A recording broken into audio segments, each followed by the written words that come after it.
What's up there, Workforce? Chris here with Work to Game, and it is time for another guild making guide. Now, I do want to put a note on this one that this one's going to require substantially more investment than many of my previous guides, so I recommend starting with those if you're trying to get that initial nest egg where you can afford to invest a couple million gil and wait for at least a week for it to come back.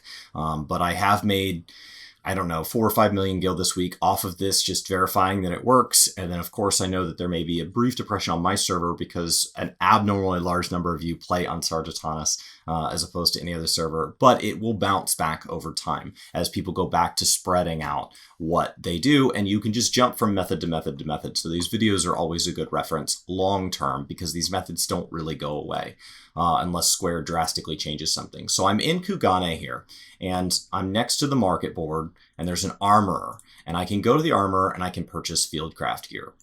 You know, I've already done this, and so you'll see that there's a bunch of ones there because I have one of everything. But unfortunately, because I have a level 70 gatherer and it checks your armory chest, there's also ones next to all the level 70 stuff.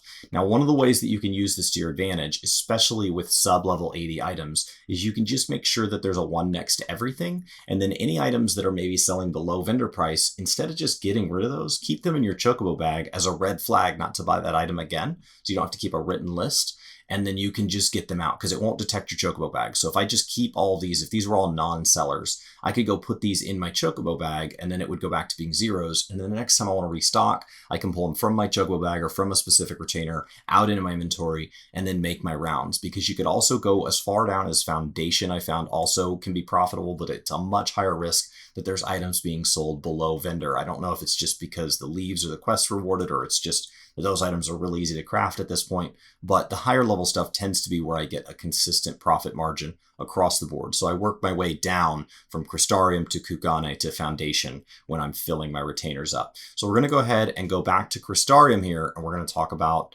you know, what we can buy there, and then we'll be ready to go.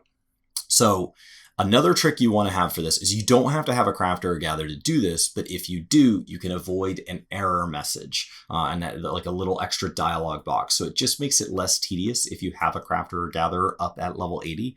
But this is not required. You are supplying crafter and gatherers with items without actually having to craft or gather. So if we run south here, and you could take the Aethernet, but it's about a wash when you're going to the market, depending on your load times, because we are immediately taking a right. And you can get there from that next staircase, and we're headed to the armorer. And right here, and right now I'm going to show you what that dialog box looks like by switching to a non-gatherer class. So if I go to my armor and I go down to fieldcraft gear, you'll see that I have a bunch of zeros here. And I click on this and it says, despite being unable to equip. And I can say yes and buy it. No big deal. It's just that extra dialog box, because then when I go to the next item, I have to do that again. But if instead what we do is we switch over to one of my level 80 gatherers, and I go down to fieldcraft gear, and you'll see that I already have ones on all the level, anything that I still have around. So either it didn't sell, and so I have it from that, or it did sell, and I still have my level 80 version. So I have to manually keep track of the level 80 items if those are selling for a profit or not. Just about all of the Crystarium stuff is selling for ridiculous profits right now. But you can see at 40,000 a piece, it requires a pretty substantial investment to gamble on this. And so you can blow through hundreds of thousands of gil very, very quickly. And so the next thing you're going to do is you're going to jump down to your retainers and you're going to list these. But when you list them, there's two things you want to watch for.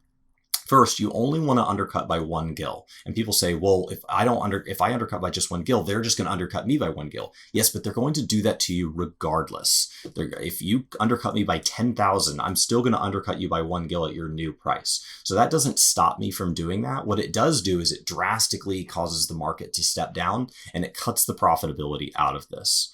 And so if people are willing to pay those prices, let them pay those prices. So if we jump over to this retainer, and we sell items in my inventory, you can see I've been doing this a lot. Put up for sale.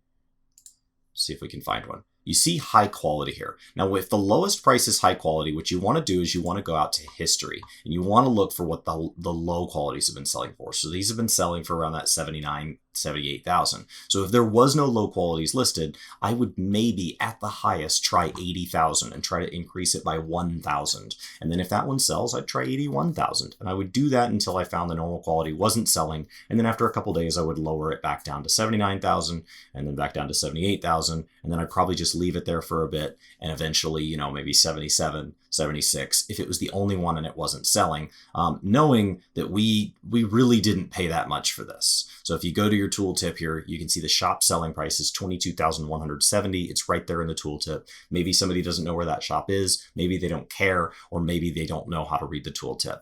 Either way, that's what it's selling for on the market. That is its value, is that 78,999.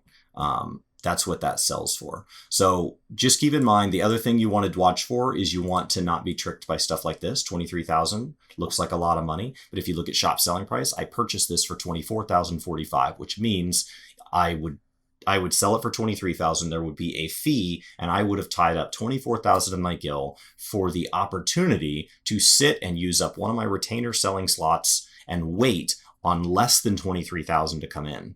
And so I would have lost at least 1,000 gil, and I would have had to wait to do it. Instead, I can just leave this in my inventory, holding up the spot to keep me from accidentally buying it again, and then I can put something that there's actually profitability on in its place.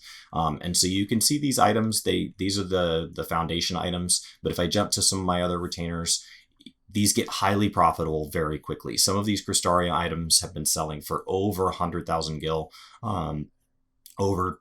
I've had the first week, I had some selling for like 200,000 gil, and I was buying them at 20 and 40. So it's an incredible amount of money that can be made.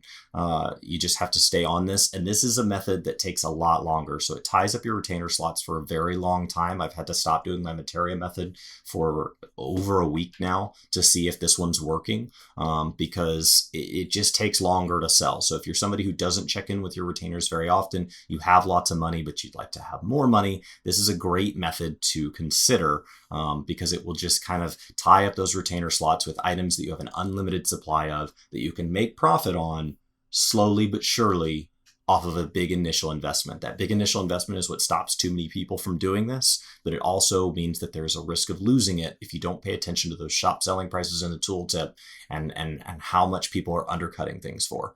So get out there, try this. This is a little bit more advanced. It's not too crazy, but it's a little bit more advanced than my other guild guides. It requires a bigger investment, and it just requires a little more paying attention. But if you can master this, this is a really easy way that if you have multiple retainers and your other guild making methods like selling mats or selling materia or going out and gathering or going out and crafting is leaving one of those retainers partial, really before you log out every day, all of your retainers, no matter how many you have, should be at 20 of 20 listings. And so this is a great way to go fill out those last ones. Just start at the level 80, tradecraft and fieldcraft, whatever's selling more profitably on your server, and just work your way down the levels until they're all full. My name's Chris with Work2Game. I hope you guys have a fantastic day, and I'll see you next time. Hey you! Especially if you're a new face, welcome to the workforce. If you want to hit that subscribe button to say you like us, we'd really appreciate it. But there's a little bell next to it if you really like a channel, and you can go ahead and hit that if you'd like to be notified. Be sure that if that thing lets you know, hey, do you always want to be notified, or you just sometimes want to be notified, that you tell it, oh man, I actually meant by notified, notified. So why don't you give that a click, and we hope to see you around in our next video.